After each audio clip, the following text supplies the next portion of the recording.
in your hands. They're in the best possible hands. Oh, can you record that?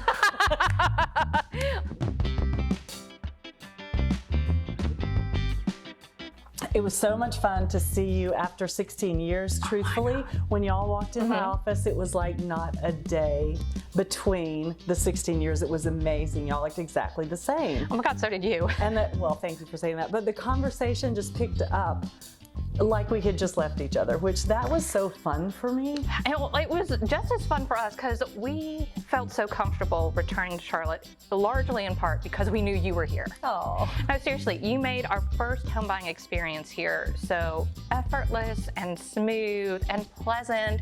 And that's why it was so easy to also keep up with you while we were moving around to Japan, to California, back to Japan. And it was just one of those things that when we saw you again, we were like, it's June! It felt like home. It really was. And it's like, you know how we think the things we like, and we were able to just talk so easily with you. And So I want to ask you, when you were in Japan 2 times, the second time, did you easily acclimate into that culture, even though I know you were with a lot of Americans?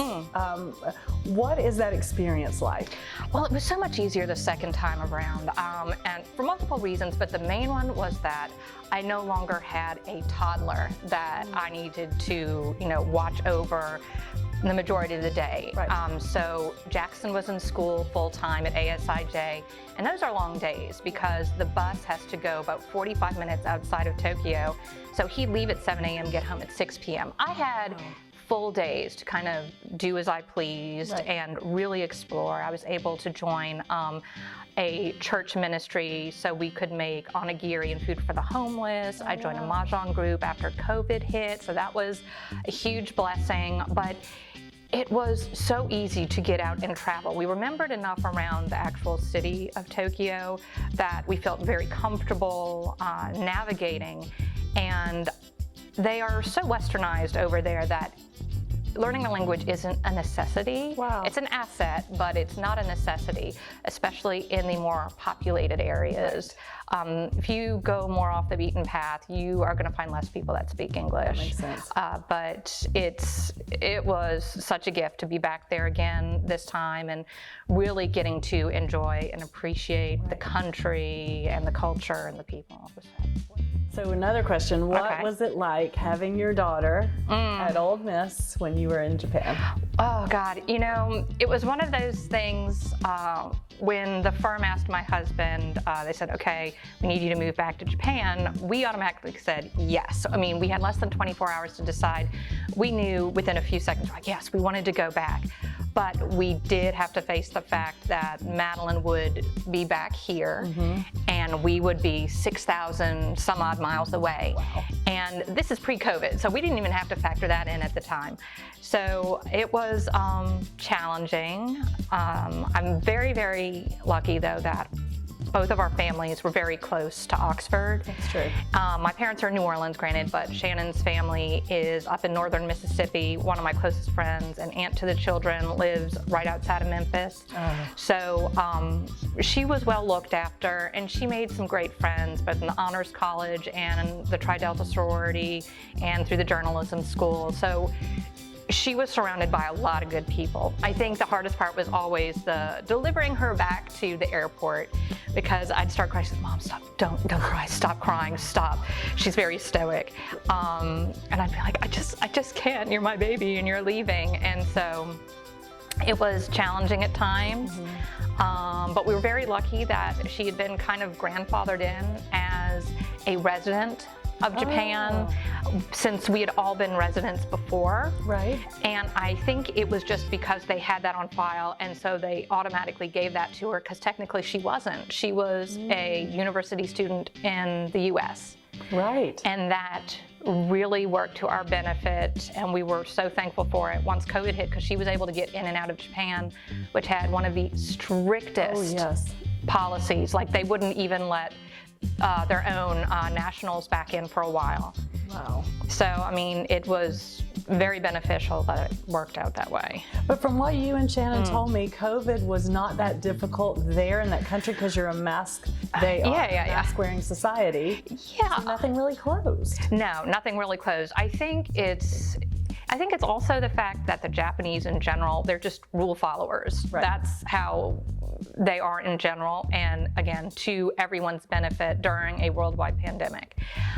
We never had rushes on toilet paper or anything like that, because everyone understood we're all in the same situation, right. So we've got to make sure we all work together to make it through to the other side. It didn't mean that things didn't change, because pre-COVID there were no such things as to go from restaurants. There were no food delivery services. Oh, really? No. Uber finally opened because of the pandemic. Wow. Restaurants finally started saying, okay, you need food to go, that's fine. The government tried, because of a law, they actually cannot force people to do things in the society. They cannot. They can only politely suggest that citizens do something. So like, we suggest people, stay home or don't go out and about, and don't go out to restaurants in groups more than 3 or 4. But of course, like, pachinko parlors were open, bars and restaurants were open. Everyone was finding their way around it because businesses had to survive. Right. We did see a lot of good businesses close, unfortunately. Everyone did, and it was actually very detrimental to a lot of Japanese because, like, they're used to going into the office. That is their culture. Right. A lot of work, and suddenly they're at home and they're stuck at home, and so in a small space. Right, very small spaces. So my husband did these weekly calls with his team. Like, he would work with them every day, but he would do these weekly check-ins to make sure everyone was doing all right, make sure, and these were the early days of the pandemic, of course. I mean, it got easier and people were able to go out like after a few months and do their thing, but still weren't really allowed inside the office for about a year or so. Right. But yeah, I mean, it was much easier to navigate the pandemic there than I think most other places. Yeah. That makes sense. Yeah. So if you could give advice to anyone that's lived abroad and then they're coming back into our society, yes. whether they are original American citizens or not, what would you say was the greatest gift you learned coming back? Oh gosh. I think, being able to live abroad really broadens your perspective. I think it makes you appreciate things that you might usually take for granted. And so when you move on to another country, city, find yourself immersed in another culture, be it the US or somewhere else, I think you carry that with you always, and it translates as best you know how into that new situation. Right. I think like the biggest challenge for me, honestly, in transitioning back is I came from an incredibly busy social, lifestyle in Japan, and now I'm settling into something that is quieter and more thoughtful, being back home, and I have zero complaints about it because there has been a lot to do, and so I've had to focus on those kind of things. But I think it's just, you take the lessons you've learned and you apply them to where you are now. Right. And I think it makes the transition and that new chapter in your life, I think, much more manageable. That makes sense. You know the area, you understand your clients, their wants, their needs, and you're just so good at handling both sides, sellers and the buyers, navigating all the in-between, which, is minutia that I can't even fully comprehend because I know it's all sorts of different levels. But I mean, they're in the best of hands, they truly are. Thank you. They will find their place just as we did. Right. Yeah, but it won't be in a house as fabulous as this one because we got so lucky. This is the Windsor house.